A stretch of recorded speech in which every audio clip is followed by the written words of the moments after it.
Welcome to Job Tales, the show where we find out about different professions from the people who know. Each week, I speak to a new guest with a very interesting job.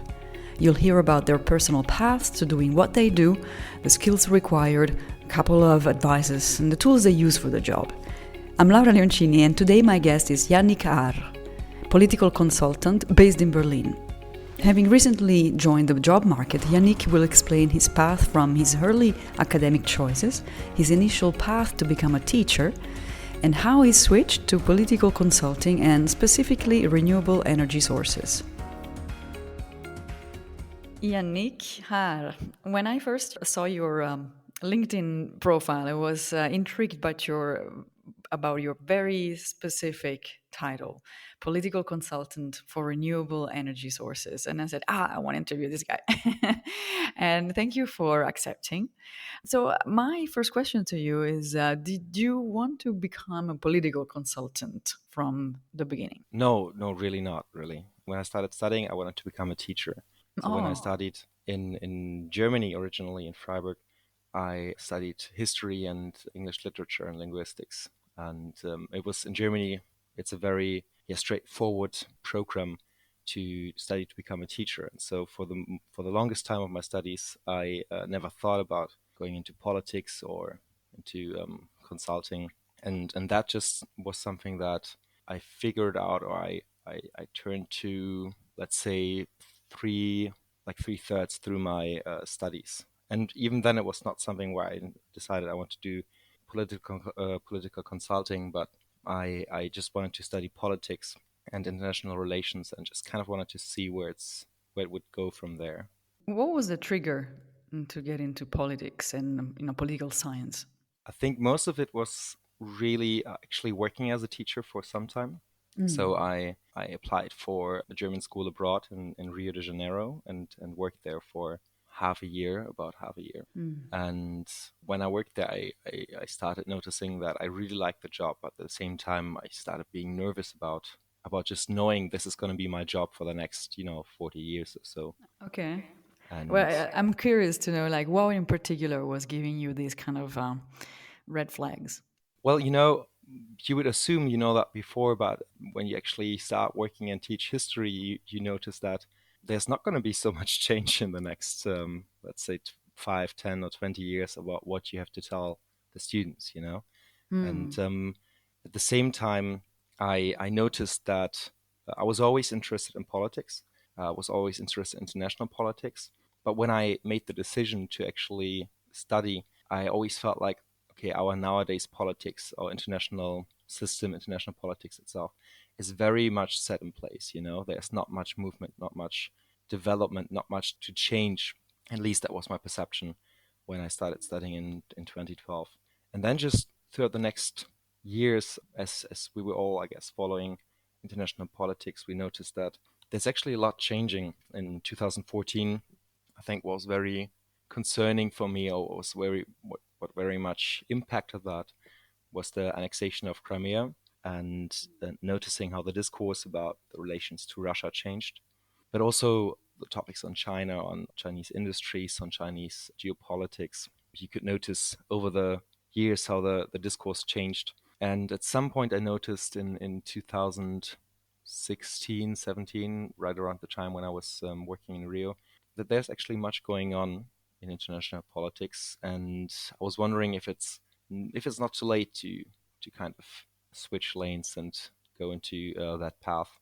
Then it was actually really a misunderstanding with another student who told me about his plans of studying international relations after his bachelor's in history. And yes, I understood international relations, and I just later figured out, after I already started the master's, that he actually meant history of international relations. And, and I was telling him, I met him and told him, thank you so much for giving me that advice back then. I also started studying international relations. And he said, what do you mean? I study history of international relations. And that was kind of a funny way of how my path turned out to be, with a misunderstanding.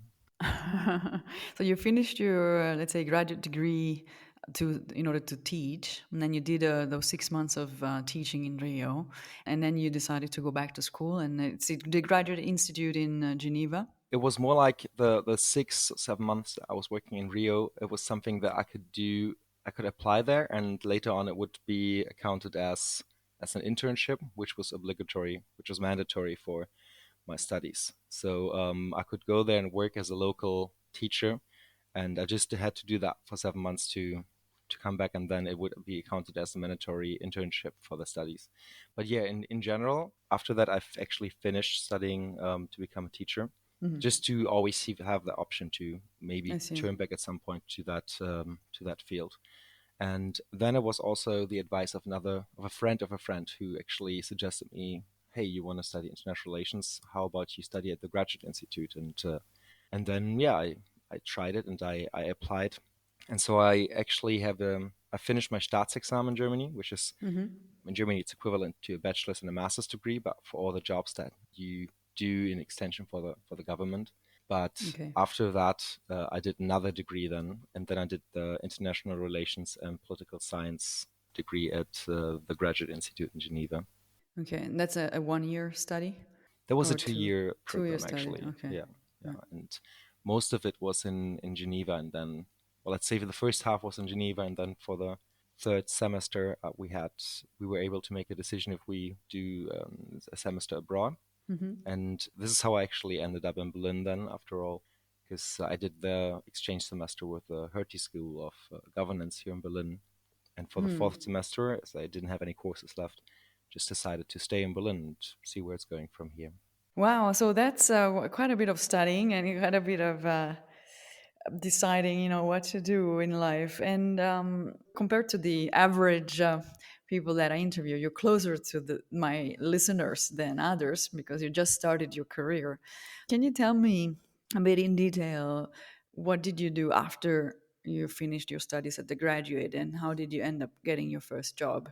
Well, let's say ending up at the job kind of started before finishing my master degree. So when I went to Geneva for the third semester, sorry, to Berlin for the third semester, I noticed after some time that I actually really liked the city, and I liked the job opportunities that were here. And the Hertie School had a really good network as well here for getting started. And so they had job fairs here and so on and so forth. They had a platform where companies in the political sector in Berlin were able to do job postings. And so as work, it was a very easy way of entering a certain industry through a working student job. Okay. And a lot of people did that here in Berlin, much more than my colleagues in Geneva. It was a very helpful way of entering somewhere with a low threshold. So there are not a lot of expectations. You can normally, no working student job requires you to have 1 or 2 years of job experience, but it's a Right. way of actually gaining that job experience before you start into a certain job. Yeah, exactly. Yeah, that was for me the chicken and the egg thing. Was even like 20 years, 25 years when I started looking for jobs. It's always they would look for someone who had experience, but also someone they could forge. So not too much, but then not too little, and then all the academic degrees as well. So you got to be kind of like a Superman or superhero Yeah, to start a job.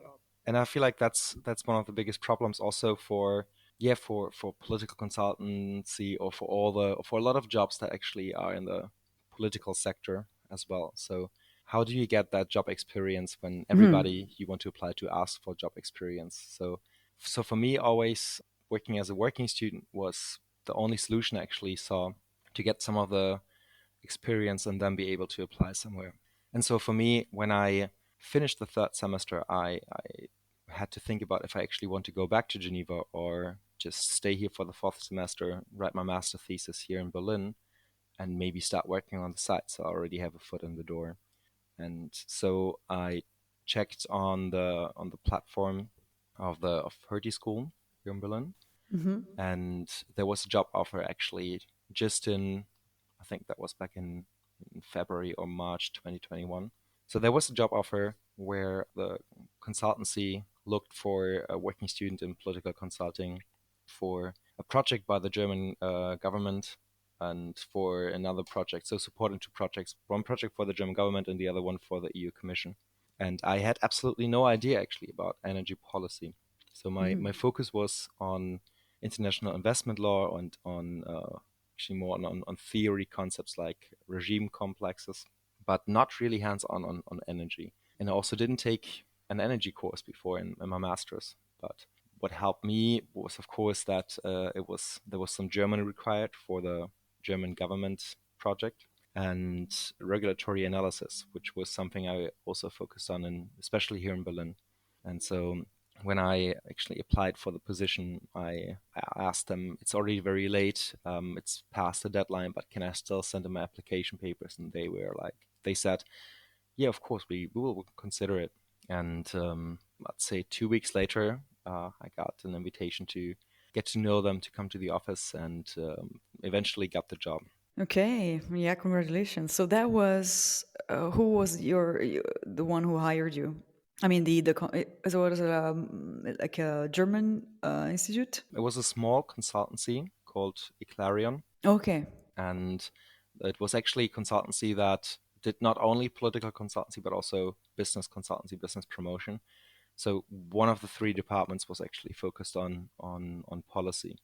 And when they hired me, it was pretty much, yeah, like joining and then not having much of an onboarding time because the projects were imminent or the deadlines were coming soon. And so it was a small consultancy where, yeah, a few senior project managers were working, but in my team in the political consultancy department, it was basically only four senior project managers, and the company was structured in a way where you had the project managers sitting in Berlin, and then you had 12 to 16 analysts sitting in the European countries. Because one of the features, one of the benefits of the consultancy was that they were covering every European or every language of the EU. I So see. for studies and for reports for the EU Commission on the barriers for renewable energies or for the deployment of renewable energies, they had the expertise of actually being able to cover every EU country and do national reports on that. And as they needed someone for Germany in that situation, I was probably the one that kind of, I guess, fit best for the job description, even though I wasn't into energy policy before. But of course, after a very short time, you can yeah get to know every field and can work yourself into the topics. Right, these are things that you can, yeah, you can learn on the field and or by doing the job, right? Right. I mean, of course, in the beginning it was quite a lot, and it was Yeah, definitely more than the, let's say, I think 15 hours a week that I agreed to. But I think that's for to some degree that's normal if it's limited, time-wise, if it's just for a few weeks. yeah, And for me, the advantage was that I didn't have any courses for studies, so yeah. I only had my master thesis to write, and that was basically some time where I was able to read into former documents, into former reports that the company did, and at the same time, I was not alone. So there were the project managers and also the team of analysts from different countries where I could read into their reports and then yeah be able to write my first report after 1 or 2 weeks. Or I think I had to submit my first report after 2 months, Yeah. and then the project manager who was doing the quality management was reading through it and gave me gave me a lot of, let's say, comments in on the document on what to improve and on where to to be more specific about the specific paragraph, about the specific law that I was referring to, and or for at another point more specific about how I think this mechanism here and this paragraph is compatible or not. So they were, of course, there was a lot of the first report. There was a document full of comments of where I had to work on for another month at least to get more detailed. But I think that was actually really the best training for me, and I was very thankful also to the project managers who, even though they had the deadline from the client, were very patient with me and gave me They the took their time time. needed, Yeah. yeah, to get into the topic. Now that you've been, a year in the job, well, at least in your position, because you told me you just changed job, but how do you define then political consultant? Yeah, I don't think there's one definition for that. I think pretty much everyone can call themselves a political consultant probably, and uh, there's no one complaining really. So I think at least what I did, and that is a already like a very niche thing to do, is that you basically consult mostly institutions or public institutions or governance bodies on the current state of a certain, let's say, sector or on a certain topic, not even on a sector, but just on a certain question that they ask for the report. And then you start your research and you start your analysis, and you have a few months time to conduct interviews, to do desk research, to be in touch with the representatives of different industries. When it gets political, when you say political, I immediately think of the government, the people that are governing a country, or the EU, for example. Is there always a link to a political topic? Like now you're getting into energy. Is there always a link to that? In a certain way, yeah, of course. Sometimes it's through just our government body being the client, and so they want to be advised on the current policies. And other times, it's maybe a private client, or it's a company that wants to be advised on the regulatory features of a certain market. I see. So I think what kind of ties it together is really a lot of it is really the focus on regulatory aspects of Okay. markets or of certain topics. So you see how that is compatible or with other regulatory features, and also you give best practice advices, of course, for government bodies. So when they ask a question, they normally want to know what's the current state of a certain industry. Let's say, in my case, renewable energies, and the question was normally the basic question was always, what is slowing down the deployment of renewable energies when it comes to, let's say, onshore wind power? And so then the work is political in the sense that you look at how the current regulatory framework is actually slowing down the deployment of onshore wind power. And then you talk to representatives of the industry, and you do some desk research yourself. You get yourself worked up into the topic, and then you do a so-called barrier analysis in my case. So you check on non-financial barriers like issues with site selection when it comes to project developers wanting to assess if they can put a wind power park somewhere. It is something where there are a lot of barriers actually throughout the whole authorization process. And so you analyze these barriers. Those some of them are really regulatory barriers, and then you offer some advice, maybe looking to another country in Europe with a similar system on how to solve that problem and how to accelerate the deployment of renewable energies when it comes to, let's say, site selection, or when it comes to the permitting processes for wind power. And so you always have that feature of analyzing a barrier in my specific case, and then giving a best practice how it was solved maybe in another country in Europe. Is there a lot of interaction with people in your job? Like from what I can hear, is there's a lot of research involved, a lot of writing. Is there interaction with companies or representatives of governments, or to get? Do you do like interviews, for example, for your researches? Yeah, kind of. It of course really depends on what role you have in a project. So as a working student, I had way more. I was more in touch with representatives of a certain industry. Mostly, it was representatives of associations. As in most countries, they are really the political representatives of a whole sector. Many companies don't really have an own government affairs team, really, and so they join certain associations, and these associations are the political representation of a whole group of companies in a certain sector. And so in these cases, or in these for these projects, you talk a lot to representatives from associations, but also I also talk to people from certain ministries, or from, let's say, not so much from companies actually, although that also happens. It always depends a bit on the project. And as a project manager later, you actually are not so much in touch anymore with, let's say, with these representatives, or with the people that where you get the information, where a lot of the information from. But then it's way more working with project partners together, because basically almost every consultancy is never working alone on a project, but it's in a consortium with other consultancies with different Collaboration, with different focuses. Yeah. I'm thinking from what you can tell, from your short experience but intense.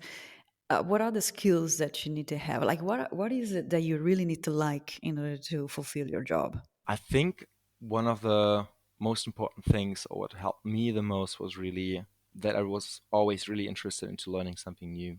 So for me, I think it is very important to not panic if there's something that you haven't learned yet, and you have so and so much time to read yourself or into the topic, and I think I've had colleagues or other working students that were struggling way more with that, and I feel like that is something you just have to try it out. If you don't give it a chance, and if you say, okay, I can't go into that field, into that sector, because I don't know enough about it, I think that's then you never started working, then you never tried, So I feel like for me, it was very much a thing of, I want to try this out. I want to try how working into the energy sector works and feels.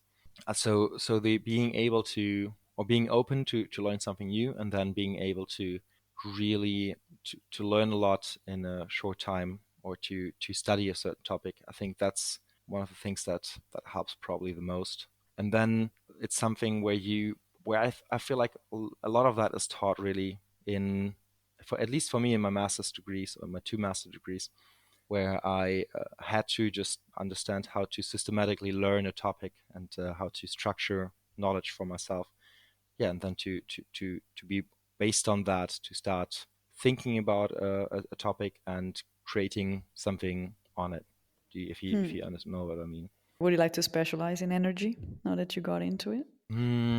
So for now, I think for the next years, I mean, I just signed a new contract. So Okay, in energy. in energy as well. And Okay. so now for the next years, I think it's a very interesting field, and it's a field where there's a lot to do, especially in political consulting, or especially basically in the political sector, because renewable energy is something that is really It's a key, yeah. is a key on the one hand, and on the other hand, and that's the interesting thing about it, like digitalization, it is something where the political frame, or let's say the regulatory frame, is very much in flux at the moment. So for everybody who's interested in political consultancy and into regulatory analysis in particular, I feel like renewable energy policy is really a good go-to place. And I know a lot of colleagues that also started into that field, just because, for the next, let's say 5 to 10, maybe 15 years, there's still so much in flux that you are able to have an impact on it, and be able to be part of that process of setting in a regulatory frame that will then be probably more or less steady for the decades to come, on how renewable energies are governed. And I feel like that's very, very exciting. At least for me, it was very exciting. It's very exciting to be a part of. And I wish you all the best for your brand new job. And I will follow your LinkedIn profile and see where you are in 5 years' time. That was Yannick Haar, political consultant in Berlin. I invite you to write me a comment or a rating on your favorite podcast player. It will help me improve my next episodes. You can also write me directly at jobtalespodcast@gmail.com. Stay tuned for next week's podcast episode. Bye-bye.